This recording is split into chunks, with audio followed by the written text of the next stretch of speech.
अस्सलाम वालेकुम। इस वीडियो में हम पढ़ेंगे स्मॉल इंटेस्टाइन। स्मॉल इंटेस्टाइन हमारे डाइजेस्टिव सिस्टम का एक और बहुत ही इम्पॉर्टेंट एक हिस्सा है, एक इम्पॉर्टेंट ऑर्गन है। और इसमें हम जो है ड्यूडेनियम का भी जो जिक्र करने वाले हैं। और ड्यूडेनियम क्या है, ये स्मॉल इंटेस्टाइन का फर्स्ट पार्ट है और इसकी जो है सारा काम इसके अंदर हो रहा होता है, तो इसको हम इस वीडियो में डिस्कस करेंगे। So let's start. इससे पहले हमने जो है स्टमक के बारे में स्टडी की थी और हमने फिजियोलॉजिकल प्रोसेस को भी स्टडी किया था जो स्टमक के अंदर होता है। आज हम स्मॉल इंटेस्टाइन को स्टडी करेंगे। Small intestine is followed by long coiled tube. Small intestine, अब यहाँ पर जो स्टमक है अब वो जो है वो फॉलो हो रहा है, उसके आगे जो है वो स्मॉल इंटेस्टाइन जाके बन रहा है। क्योंकि यहाँ पर देखें, अब यहाँ पर ये हमारा स्टमक है तो ये अब यहाँ पर ऐसे कॉइल की तरह एक पाइप की तरह शेप देता जाएगा और ये जो है ये हिस्सा कहलाता है small intestine. It is about 6 metre long and 3 to 4 centimetre wide. ये जो है, ये जो पाइप है ये 6 मीटर ऐसे लॉन्ग है, बड़ा है 6 मीटर।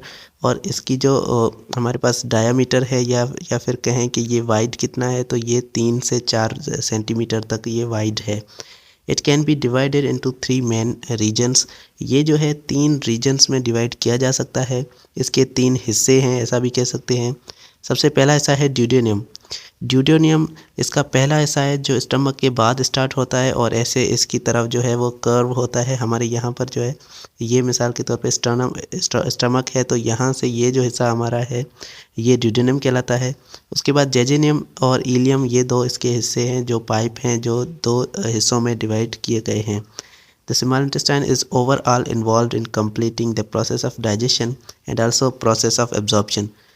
हमारा जो स्मॉल इंटेस्टाइन है वो डाइजेशन के प्रोसेस में भी एब्जॉर्ब है, क्योंकि स्टमक के अंदर जो डाइजेशन अभी तक नहीं हुई है वो हमारे स्मॉल इंटेस्टाइन में हो जाएगी और यहाँ पर जो है एब्जॉर्प्शन का भी प्रोसेस हो रहा होता है। अब आते हैं हमारे टॉपिक पर, ड्यूडेनियम पर। तो ड्यूडेनियम क्या है? It is the first part of इस ड्यूडेनियम। तो स्मॉल इंटेस्टाइन का पहला पार्ट जो है वो ड्यूडेनियम है, which is short in length. जो लेंथ में जो है वो छोटा है, क्योंकि जेजेनियम और इलियम वो 2 इसके बड़े हिस्से हैं स्मॉल इंटेस्टाइन के, लेकिन ये ड्यूडेनियम जो है ये एक छोटा सा हिस्सा है। अबाउट 30 सेंटीमीटर लॉन्ग, ये 30 सेंटीमीटर तक ये लंबा है। Attached bye pyloric stomach. तो पाइलोरिक स्टमक हमारे स्टमक का जो है वो लास्ट हिस्सा होता है। हमने डिस्कस किया था कि यहाँ पर जो है लास्ट हिस्सा पाइलोरिक होता है। उसके बाद यहाँ से जो है हमारा ड्यूडेनियम स्टार्ट होता है, तो ये वाला हिस्सा कहलाता है ड्यूडेनियम। और ये जो है पाइलोरिक स्फिंक्टर या फिर पाइलोरिक स्टमक से जो है ये अटैच है, स्टमक के लास्ट हिस्से से ये अटैच है। It is at the junction of these two there is a wall काज पाइलोरिक स्फिंक्टर। तो स्टमक के जो लास्ट में एक स्फिंक्टर हमें मिलता है, एक वाल मिलता है जिसे पाइलोरिक स्फिंक्टर कहते हैं। और यहाँ से जो है ड्यूडेनियम जो है स्टार्ट होता है। ड्यूडेनियम फर्म सी शेप कर्व। ड्यूडेनियम जो है वो एक सी शेप का जो है ऐसे कर्व बनाता जाता है और सी शेप का जो है ऐसे पाइप बनता है और ये अंदर से जो है इसके अंदर ऐसी जो है कर्व लगी हुई होती है। Its initial part is formed as bulb like digestion called duodenum bulb. अब ये ऐसे जिसका इसका जो शुरुआती हिस्सा है वो इसकी तरह जो है ऐसे पाइप होता है, तो ये जो है एक बल्ब की तरह डायलेशन बना रहा है, बल्ब की शक्ल एक बना रहा है, तो इसे ड्यूडेनियल बल्ब कहते हैं। The duodenum receives a common bile duct, a pancreatic duct opening by a common aperture through its secretions, but bile and pancreatic juice are received from liver and pancreas respectively. तो यहाँ पर ड्यूडेनियम जो है वो 2 secretions, जो 2 चीज़ें, 2 juices जो है वो यहाँ से हासिल कर रहा है, रिसीव कर रहा है। एक तो यहाँ पर बाइल डक्ट आती है जो इसे बाइल जूस पहुँचाती है, और एक यहाँ पर पैनक्रिएटिक डक्ट आती है, या फिर इसे हम डक्ट का मतलब होता है नली। तो नाली, यहाँ पर पैनक्रिएटिक डक्ट आती है और पैनक्रिएटिक डक्ट जो है पैनक्रिएटिक जूस ये इसको देती है ड्यूडेनियम को। तो ये दोनों, जैसे ही ये दोनों डक्ट आ रही होती हैं तो ये साथ में आकर अब एक डक्ट बना लेती हैं, आपस में मिल जाती हैं और ये जाकर जो है वो ड्यूडेनियम के अंदर जाती है। तो यहाँ से जो है ये यहाँ पर दोनों अटैच हो गई हैं, इसको जो है कॉमन एपर्चर या फिर कॉमन डक्ट कह सकते हैं और इसका नाम भी है सिस्टिक डक्ट।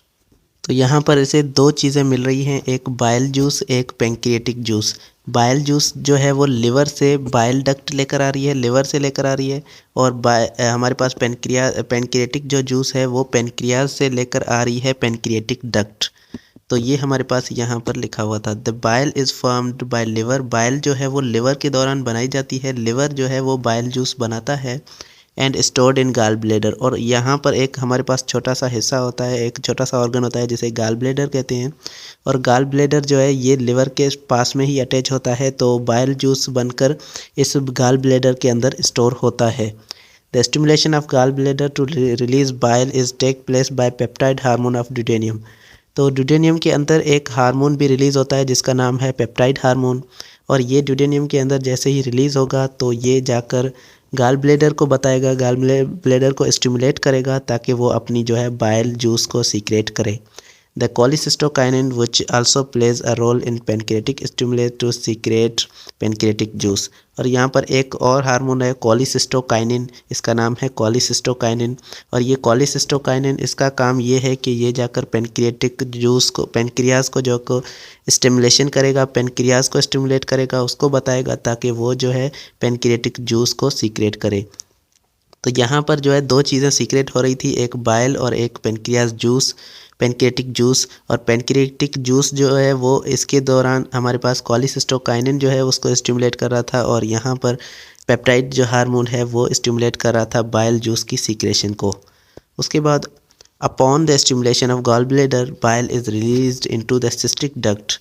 गाल ब्लेडर की स्टिमुलेशन के बाद गाल ब्लेडर जैसे स्टिमुलेट हो जाएगा तो वो बाइल रिलीज़ करेगा, और वो रिलीज़ करेगा सिस्टिक डक्ट के अंदर, which is connected with common bile duct before finally reaching the duodenum. तो यहाँ पर जैसे ही यहाँ पर सिस्टिक डक्ट क्या है, ये एक दोनों की कॉमन डक्ट है जो दो डक्ट से मिलकर बनी हुई है, एक बाइल डक्ट और एक हमारे पास जो है पेनक्रियाटिक डक्ट। तो यहाँ से जो है एक हमारे पास मिसाल के तौर पे पेनक्रियाटिक डक्ट आ रही है, तो ऊपर से जो है ये बाइल डक्ट यहाँ से आ रही है, तो दोनों डक्ट आपस में मिल जाएंगी। तो यहाँ पर ये जो है ये सिस्टिक डक्ट बन जाएगी, और ये जाकर जो है ड्यूटेनियम के अंदर जो है दोनों जूसेस को पहुँचाएंगी। तो यहाँ पर ये हमारे पास एक कॉमन बाइल डक्ट है जो बाइल लेकर आ रही है, और एक पेनक्रियाटिक डक्ट है जो पेनक्रियाज लेकर आ रही है, पेनक्रियाटिक जूस लेकर आ रही है। और ये दोनों जो है आपस में मिल जाएंगी और एक सिस्टिक डक्ट बनाएंगी जो कॉमन डक्ट है, और जो जाकर ड्यूटेनियम में दोनों जूसेस को पहुँचाएगी। The partly digested protein of acidic chyme that entered the duodenum serve as a major stimulus for cholecystokinin secretion। अब यहाँ पर देखें एक हार्मोन सीक्रेट हो रहा था जिसका नाम था कोलिसिस्टोकाइनिन, जो पेनक्रियाज को स्टिमुलेट कर रहा था ताकि वो पेनक्रियाटिक जूस को सीक्रेट करे। तो ये जो है ये रिलीज़ कैसे हुआ, इसको किसने रिलीज़ करवाया? तो इसको रिलीज़ करने के लिए जो है हमारे पास कुछ पार्शली डाइजेस्टेड प्रोटीन जो हैं वो कायम के अंदर मौजूद होते हैं, क्योंकि जैसे ही कायम जो है वो ड्यूटेनियम के अंदर जो है आएगा, ड्यूटेनियम के अंदर जैसे ही आएगा तो वहाँ पर जो है कोलिसिस्टोकाइनिन सीक्रेट होगा। तो ये जो है कायम का अंदर पहुंचना ये एक किस तरह का स्टिमुलेशन है जो कोलिसिस्टोकाइनिन को जो है वो सीक्रेट करने के लिए एक स्टिमुलस के तौर पर काम करता है। तो कोलिसिस्टोकाइनिन को स्टिमुलेट करने के लिए जो है ये अनडाइजेस्टेड प्रोटीन जो कायम के अंदर एसिडिक शक्ल में मौजूद होते हैं, ये जैसे ही यहाँ पर एंटर होंगे तो ये एक तरह का स्टिमुलस देंगे कोलिसिस्टोकाइनिन को सीक्रेट करने के लिए। और हमारे पास जो पेप्टाइड हार्मोन है वो भी जो है वो स्टिमुलेशन एक किस्म की करेगा, और वहाँ से जो है वो भी ड्यूटेनियम के अंदर जो है सीक्रेट होगा। On the other hand cholecystokinin also stimulate acinar cells of pancreas to secrete large amount of pancreatic juice।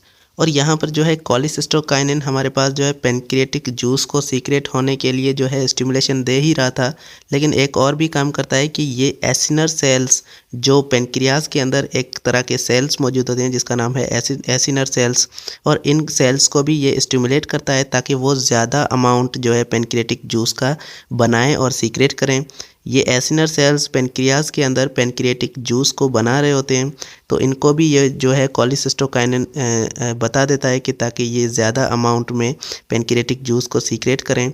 और ऊपर से जो है ये कोलिसिस्टोकाइनिन पेनक्रियाज को भी स्टिमुलेट करता है ताकि वो जो है हमारे पास जो पेनक्रियाटिक जूस है उसको सीक्रेट करता रहे। Beside cholecystokinin, the cells of duodenum also secrete another hormone secretin।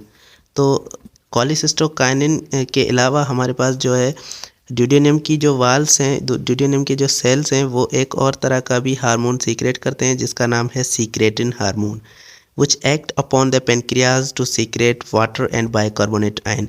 अब पेनक्रियाज तो एक पेनक्रियाटिक जूस सीक्रेट कर ही रहा है, लेकिन ये जो हार्मोन है ये पेनक्रियाज के पास जाएगा और उसको बोलेगा कि तुम वाटर और बाइकार्बोनेट आयंस को जो है सीक्रेट करो। अब यहाँ से पेनक्रियाज जो है वो वाटर भी सीक्रेट करेगा और बाइकार्बोनेट आयंस भी सीक्रेट करेगा।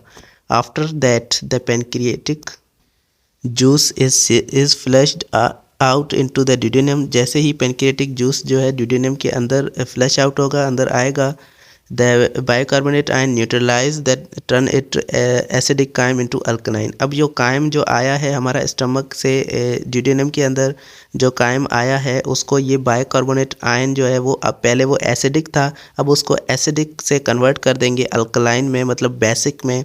उसकी पीएच को जो है वो चेंज कर देंगे। अब वो जो है एसिडिक से लेकर वो अब जो है अल्कलाइन बन चुका है, अब वो बेसिक बन चुका है। तो यहाँ पर हमारे पास एक पिक्चर है जिसमें आप देख सकते हैं कि ये जो है हमारा ड्यूडेनियम है और ये स्टमक से जो है ये आगे वाला हिस्सा है, स्टमक से आगे आ रहा है और ये सी शेप की कर्व बना रहा है जिसे ड्यूडेनियम बल्ब भी कह सकते हैं। और ये हमारे पास जो एक आपको ऑर्गन नज़र आ रहा है इसे हम कहते हैं ये पेनक्रियाज है। और ये पेनक्रियाज जो है ये पेनक्रियाटिक जूस सीक्रेट करता है। यहाँ से जो है एक छोटी सी डक्ट आती है जिसे पेनक्रियाटिक डक्ट कहते हैं और यहाँ से जो है ये जूस आता है पेनक्रियाटिक जूस, और ये जाकर जो है एक और यहाँ पर डक्ट आती है और उस डक्ट का नाम है यहाँ पर बाइल डक्ट होगी और वो बाइल डक्ट जो है वो बाइल जूस लेकर आएगी। वो दोनों यहाँ पर आपस में मिलेंगी तो ये डक्ट जो है ये कहलाएगी सिस्टिक डक्ट और ये डक्ट जो है जाकर ड्यूडेनियम के अंदर दोनों जूसेस को जो है पहुँचाएंगी। उसके बाद हमारे यहाँ पर बाइल का जो है कुछ जिक्र है कि bile is yellowish green in colour. Bile जो है वो येलोइश ग्रीन कलर का है। आपको पता है कि हमारे पास गाल ब्लेडर की कभी आपने अगर तस्वीर देखी हो तो यहाँ पर हमारे पास एक लिवर होता है और छोटा सा यहाँ पर जो है गाल ब्लेडर अटैच होता है। तो लिवर के अंदर जो है बाइल बन रहा होता है और वो गाल ब्लेडर के अंदर जो है स्टोर हो रहा होता है। तो जैसे ही बाइल जो गाल ब्लेडर के अंदर स्टोर होता है तो हमें ये जो है एक ग्रीन कलर का ऑर्गन नज़र आता है। तो ये असल में कलर जो है ये बाइल जूस का होता है जो ग्रीनिश येलो कलर होता है। येलोइश ग्रीन कलर जो है बाइल का होता है। It contain water salt bile pigments. इसके अंदर जो है बाइल जूस के अंदर वाटर होता है, पानी होता है, साल्ट होते हैं कुछ हमारे पास, और इसके अंदर जो है बाइल पिगमेंट्स भी होते हैं। बाइल पिगमेंट्स कौन कौन से होते हैं? एक होता है ब्राउनिश येलो कलर का जिसका नाम है बिलिरुबिन, और एक होता है ग्रीनिश कलर का जिसका नाम है बिलिवर्डिन। तो बिलिवर्डिन और बिलिरुबिन ये दो हमारे पास जो है बाइल के अंदर दो पिगमेंट्स पाए जाते हैं और इनका काम भी जो है थोड़ा सा इसके अंदर होता है। तो बिलिरुबिन जो है वो येलोइश ब्राउन कलर का ब्राउनिश येलो कलर का होता है और बिलिवर्डिन जो है वो ग्रीनिश कलर का होता है। It's salts sodium glycolate and sodium taurocolate also involved in the emulsification of fat। तो बाइल के अंदर जो दो साल्ट्स मौजूद होते हैं वो दो साल्ट्स का नाम है सोडियम ग्लाइकोलेट और सोडियम टोरोकोलेट।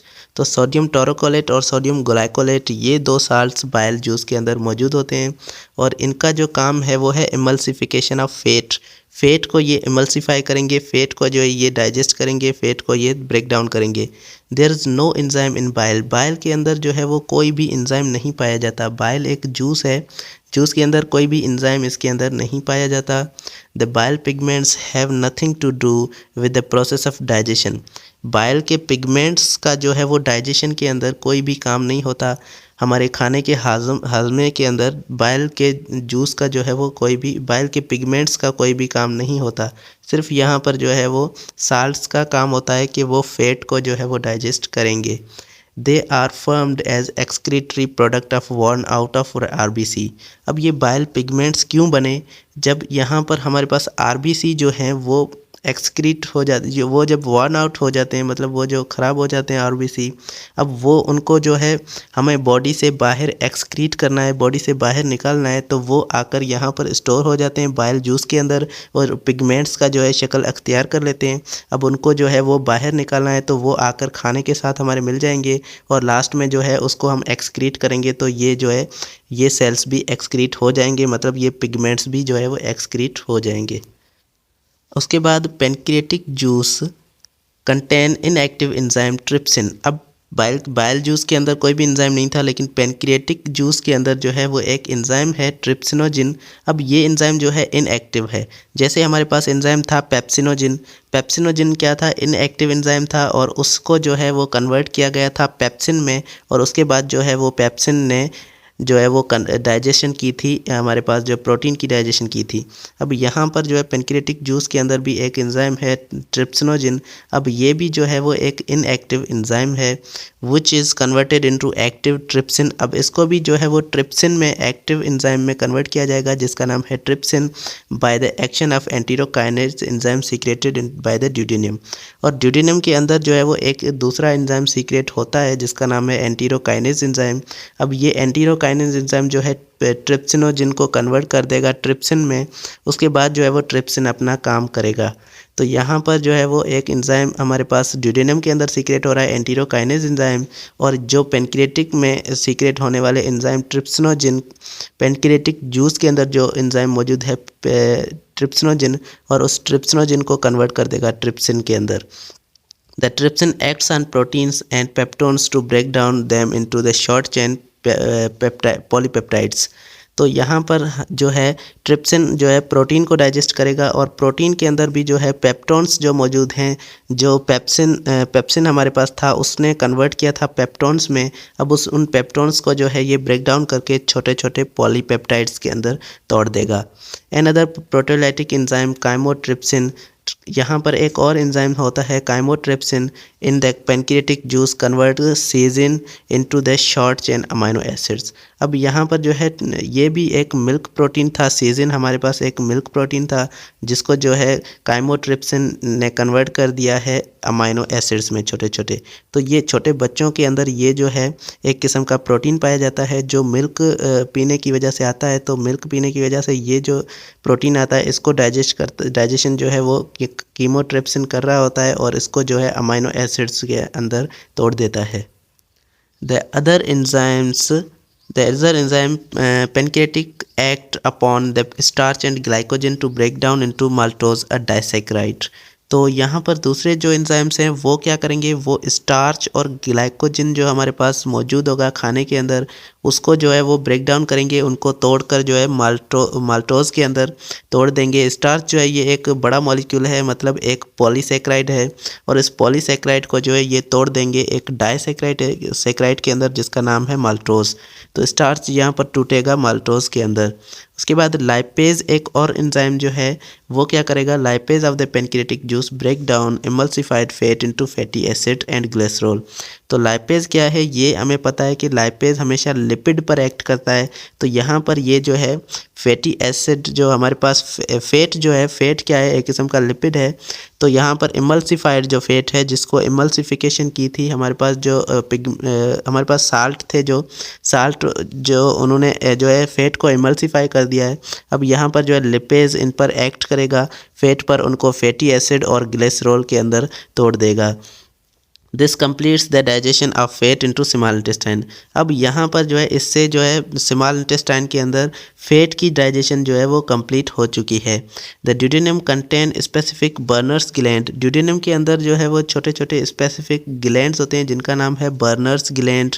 ये जो है एक लेयर के सब म्यूकोसा लेयर के अंदर बर्नर्स ग्लैंड मौजूद होते हैं which produce mucus rich alkaline secretion containing bicarbonate ion. जो एक म्यूकस रिच मतलब म्यूकस से भरी हुई एक सिक्रेशन देंगे और इसके अंदर भी बाइकार्बोनेट्स आयन जो है वो मौजूद होंगे। These secretions in combination with the bicarbonate form the pancreas neutralize the stomach acidic and contain gastric chyme. अब जो गैस्ट्रिक काइम था, मतलब काइम जो हमारे स्टमक के अंदर मौजूद था, उसको जो है ये न्यूट्रलाइज कर देंगी। अब उसको जो है अब चेंज कर देंगी उसकी पीएच को, और ये जो है बाइकार्बोनेट आयन करेंगे। और ये जो आयन हैं ये बर्नर्स ग्लैंड से आ रहे हैं, और ये बर्नर्स ग्लैंड जो है ड्यूडेनम के अंदर मौजूद होता है। जो बर्नर्स ग्लैंड से जो सीक्रेशंस आ रही हैं उसके अंदर भी बाइकार्बोनेट आयन हैं, और हमारे पेनक्रियास से भी जो है एक किस्म की सीक्रेशन आ रही थी, उसके अंदर भी बाइकार्बोनेट आयन है। और ये दोनों आयन्स जो हैं वो मिलकर ये स्टमक के एसिड्स, स्टमक के अंदर जो भी काइम मौजूद था उसको न्यूट्रलाइज कर देंगी। अब वो एसिडिक ना ही होगा ना ही बेस होगा। तो ये हमारे पास जो है आज का लेक्चर था। बहुत ही इम्पोर्टेंट है ये टॉपिक, आपको ये अच्छे से समझ में आ चुका होगा। तो अगली वीडियो में हम स्टमक के, हमारे स्मॉल इंटेस्टाइन के जो दूसरे पार्ट्स हैं, जो इलियम है, जो जेजेनियम है, उनको जो है स्टडी करेंगे। Thank you so much for watching. अल्लाह हाफिज़।